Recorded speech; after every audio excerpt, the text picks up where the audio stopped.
আজকে আমি আপনাদেরকে দেখাবো কিভাবে একেই রাশ করে এক স্কোয়াডকে মেরে দিতে পারেন। আমার মতো এনিমি খুঁজবেন তো আমার সামনের ঘরে দুইটা এনিমিকে কিভাবে মারবেন আনতে শিখবেন। প্রথমে এনিমি পজিশন দেখবেন, দেখে একটা শর্ট দিবেন, আগে শর্ট বলে নিচে মরে যাবে। না বেশি থাকবেন না, মরে যাবে।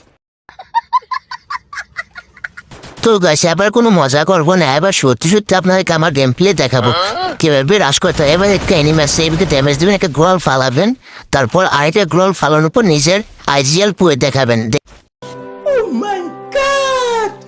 দিকে কি এনিমি দিকে আমাকে দেখে পরে পালিয়ে গেল, তাদের সমস্যা নাই। আবার দেখাবো কিভাবে থার্ড পার্টি করতে হয়।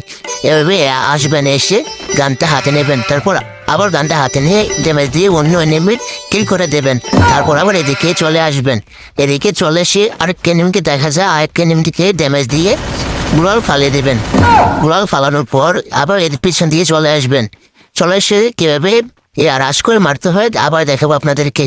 এভাবে আসবেন, একটু গ্লোয়াল ফালাবেন, গ্লোয়াল ফালানোর দরকার নেই, এভাবে আসবেন, এসে একটি ক্যারেক্টার ছেড়ে দেবেন, ক্যারেক্টার ছেড়ে যন্ত্রণ আপনি রাশ করে দেবেন। বালের স্কুপ আবার মাঝখান দিয়ে চলে আসলো, এবার রাশ করে অন্য এনিমি কিল করে দেবেন।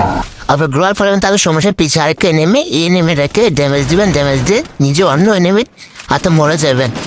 বাল গেম প্লে দেবো না, বাল মারে যেতেছি।